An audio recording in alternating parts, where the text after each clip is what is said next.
Jane, I'll start with you. What did you make of Melinda Pavey's interview just now on water? Oh, absolutely brilliant. You and I were talking about Melinda Pavey in the break, and you used the terminology plain speaking. I wish she was in charge of this whole issue. She has got tremendous cut-through. She understands the issue. I hear this on Talkback Radio, we see this on Sky News, you and Alan going out and talking to people affected by drought. The obfuscation and the language that politicians involved in this issue have been using, apart from John Barilaro, is just not up to speed. And we saw that with the protesters yesterday and today, and the way they've spoken about the politicians with whom they met. I think Melinda Pavey is an absolute breath of fresh air, Peter. Even if you don't agree with a politician on particular things, if you know where you stand with them, left or right, Chris, regardless of how you might personally vote, that goes a long way in building support. Unlike how you think you might understand what Littleproud is doing at the moment, where 1 minute he's telling us that he doesn't believe in the climate change stuff, next minute he's telling us we're going to review the Murray-Darling Basin scheme, as if we don't know the problem.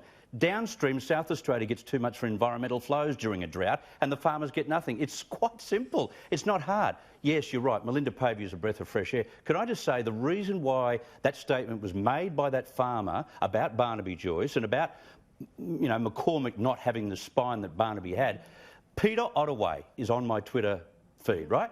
He said less than an hour ago, and I just looked this up before I came on air, it's about a decade of submission from sycophantic national MPs being dominated by loudmouth Liberal South Australian MPs. That's what the farming community absolutely think about why we've got to this point with the Murray-Darling Basin scheme. It's almost like, Chris Smith, they've been on the inside of the cabinet room. Very true. Well, I wonder whether the cabinet is now run whole as boulders by the Liberal Party. The National Party sit there and say, yes, sir, 3 bags full, because I'm telling you that's exactly what farmers thought. And I heard Scott Morrison today say this, oh, we can't make it rain. I'm telling you, some of the people I spoke to this afternoon who were in Canberra yesterday, they hate that stuff. Yeah. They know that. They know that better than anybody. They know that better than anyone. I mean, Jane, often I'm asked about, you know, what's different in politics now than 30 years ago or even, 20 years ago when I started in '98.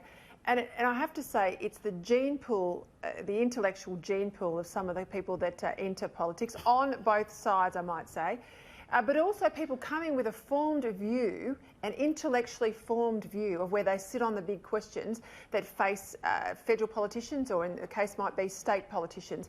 And if they don't have a formed view, they don't know where they stand, what happens, they're run by their departments. And the world's getting more complex than ever before, Jane, and I get the sense of it with some of these calamities that you've got ministers in charge who kowtow to their departments, who get led around like a prize bull in a show ring, and they don't then drive their departments. Their departments are running government, not the government running departments.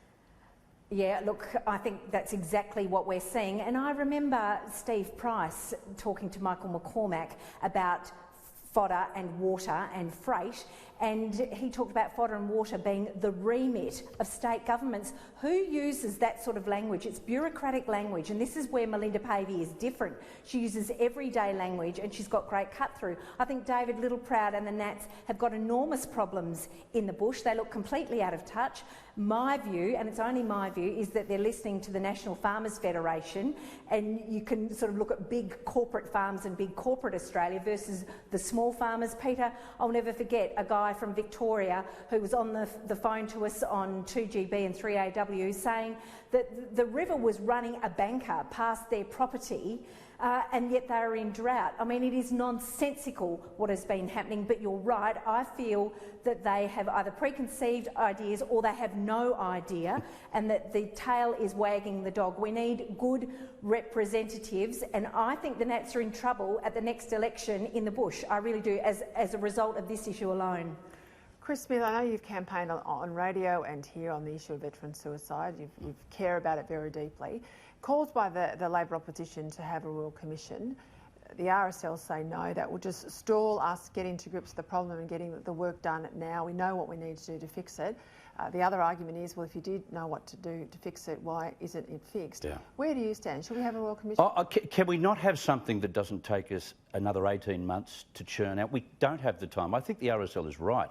I don't know how many men and women we lose in that 18 months, but we will lose them. Yeah. And I think the RSL is right. We've got to somehow work out, firstly, how many servicemen and women are suiciding and how many are suiciding as a result of their dedication and service to the country. Now, they are two different questions. I would have thought you could do that with some kind of review, judicial inquiry or something, and you don't need to go down this long-winded 18-month Royal Commission. Forget about the cost of it. We've got to do something. But I just think we're wasting our time. We've got to get there, find out what needs to change and make the change happen, because we're losing too many of these great people. Yeah, Jane, just very, very quickly, I want to go and say farewell to someone who's leaving Parliament House today, but yes or no to a Royal Commission? No, for the reasons that you and Chris have articulated, and I also think they're getting better at helping people transition out of the army. I think we know what we need to know. Let's get on with it and clean it up. Yeah, as I said, change the minister and put veterans inside Defence. Make Defence responsible for Defence personnel.